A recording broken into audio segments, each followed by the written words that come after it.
Welcome to How the Heavens Go. I'm your host, Mark Lesmeister. Last time we saw how a Catholic cleric, Nicholas Copernicus, developed a heliocentric model for planetary motion that was as accurate as the geocentric model developed by Claudius Ptolemy that had been in use for well over a millennium. Copernicus was wary of how his ideas would be received because of, as one source puts it, the novelty and incomprehensibility of his theses. And indeed, his work was not a rousing success, at least at first. The scientific objections to heliocentrism remained. No one had yet observed the stellar parallax that a moving Earth would produce. And objects falling from a height did not fall behind the point above which they were dropped, as one might expect if the Earth were moving beneath it. We now know this is because of the principle of inertia. The falling object was already moving horizontally with the Earth when it was dropped, so it keeps that horizontal motion as it falls. But in 1543, that principle hadn't been discovered yet. Copernicanism also faced religious objections because having a moving Earth and a stationary sun would seem to be contrary to passages in the Bible such as Joshua chapter 10, verse 13, which speaks of the sun stopping its motion. Now, many Christian and Jewish authors had long understood that some passages in the Bible had to be understood as religious truths, not scientific statements. Nevertheless, even before On the Revolutions was published, John Calvin, Martin Luther, and Luther's collaborator Philip Melanchthon denounced the idea of a moving Earth. The Catholic response to Copernicus was mixed, especially at first. Pope Clement VII and several cardinals attended a series of lectures about Copernicanism in 1533 and expressed interest in the theory. And some Catholic universities adopted On the Revolutions as a textbook. Catholic opposition to Copernicanism would peak in the early 17th century, mostly around the teachings of Galileo Galilei. Galileo did not invent the telescope. He did produce a greatly improved version of the device. This is St. Mark's Bell Tower in Venice, where Galileo famously demonstrated his improved telescope to the Doge of Venice in August of 1609. Doge was a Venetian title equivalent to Duke. The plaque commemorates this event as the day Galileo broadened the horizons of humanity. Galileo was among the first people to use the telescope to conduct systematic observations of the heavens. He made a number of important astronomical discoveries, many of which he used to defend Copernicanism. In his 1610 publication Sidereus Nuncius, or the Starry Messenger, Galileo reported his discovery of 4 moons orbiting the planet Jupiter. He called them the Medicean stars, in honor of his former student and hopefully future patron, Cosimo de' Medici. They are now known as the Galilean moons. This discovery showed that it was possible for celestial bodies to orbit around something other than the Earth, indirectly lending support to heliocentrism, in which planets orbit the Sun and not the Earth.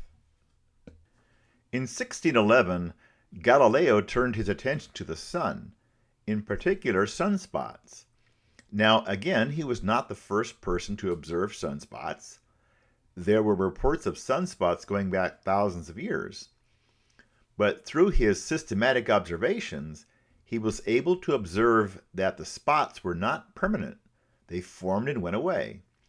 But the ones that were visible moved across the sun in a regular way, from which he concluded that the sun rotated with a period of rotation of 28 days. We now know that the sun does rotate, with different latitudes rotating at different rates. In this video, I have placed a sticker that represents a sunspot on my model Sun. On the software that I'm using today for my camera, there appears in the frame a grid, which will not appear in the final video. That grid will allow me to determine when the sunspot has gone around one time. I've also placed a white sticker on the model Earth so that I can properly count the days that pass for the Earth in order for the Sun to have rotated one time. So here we go. 1, 2,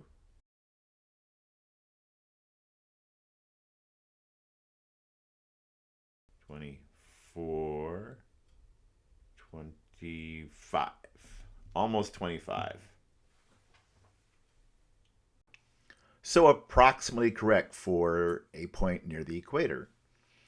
Galileo viewed his solar discoveries as more evidence for the Copernican system. The rotation of the sun showed that Aristotle's model of the heavens was incomplete, and that the rotation of celestial bodies, such as what the Earth did in the Copernican model, was not unusual. The presence of sunspots that occasionally changed shape or dissipated showed that things in the heavens were not immutable, as Aristotelian physics would have it. Galileo also observed the phases of Venus through his telescope. These are similar to the phases of the moon. In the Copernican system, the full Venus occurs when Venus is on the opposite side of the sun from the Earth and so is fully illuminated. Here is a NASA composite photograph showing the phases of Venus and the relative positions of Venus in its orbit. In the Ptolemaic system, the Sun and the deferent for Venus both orbit around the Earth at the same rate. As a result, Venus is always on the same side of the Earth as the Sun, and we should never see a full Venus.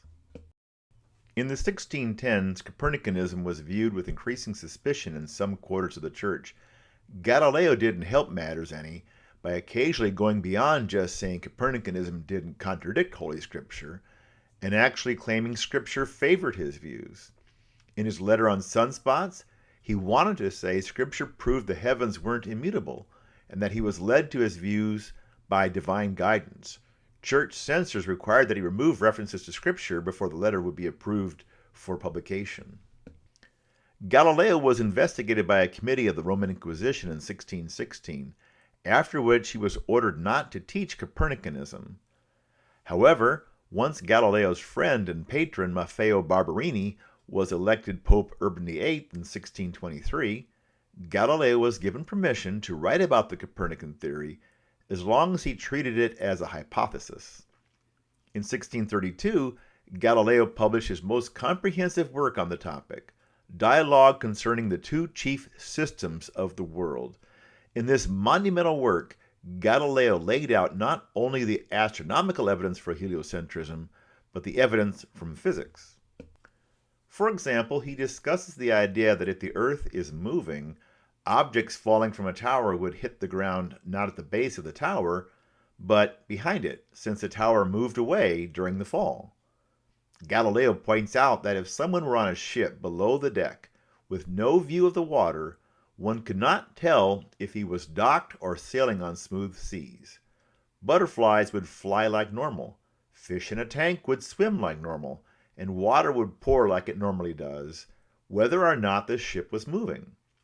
Nowadays, we would say that the ship's cabin, whether moving or docked, is an inertial reference frame. Similarly, when we observe a ball falling from a tower from the same reference frame as the tower, we see it fall straight down.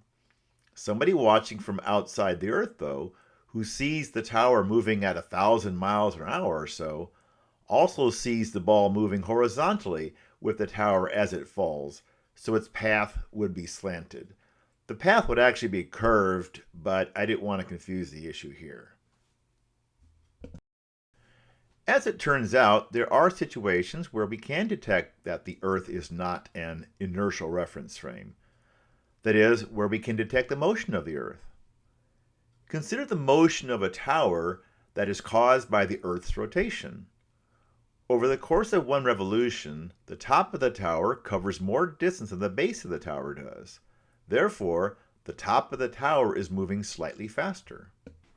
So when the ball is released at the top, it is moving faster than the base, and so should fall ahead of the base of the tower. Here's a diagram from a pamphlet published in 1674 showing the situation.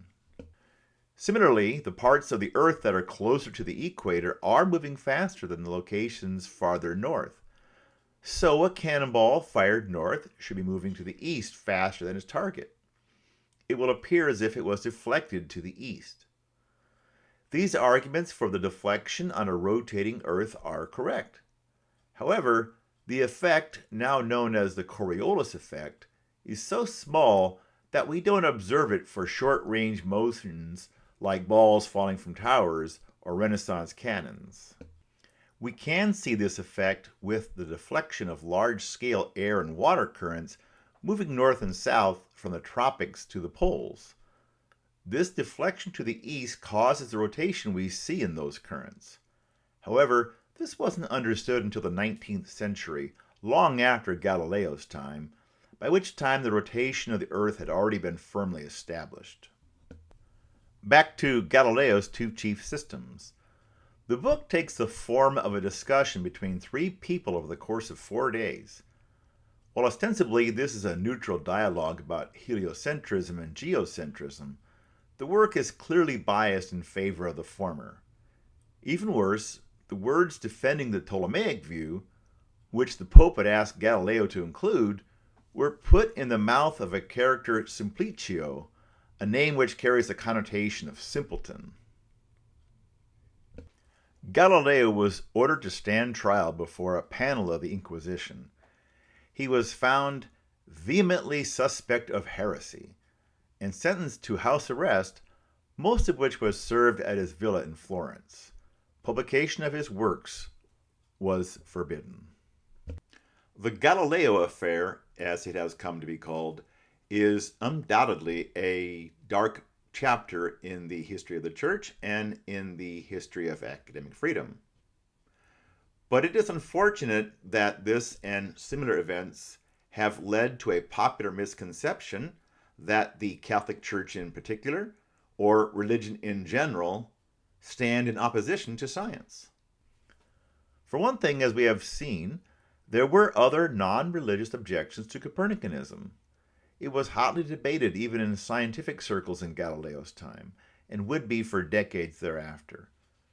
Cardinal Bellarmine, who investigated Galileo's writings in 1615, conceded that if conclusive proof of heliocentrism were found, then one would have to proceed with great care in explaining the scriptures that appear contrary.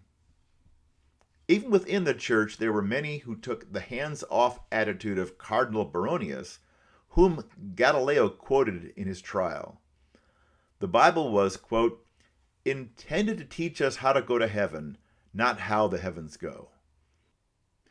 In both Christian and Jewish traditions, studying creation was seen, and still is seen, as a way of learning more about the Creator. This view is expressed in the quote from Psalm 19 that begins these episodes. The heavens are telling of the glory of God, and the firmament proclaims his handiwork. In our next episode, we will see how a contemporary of Galileo developed a simple and elegant system of planetary motion that remains the basis of the system we use today. Until then, look to the stars.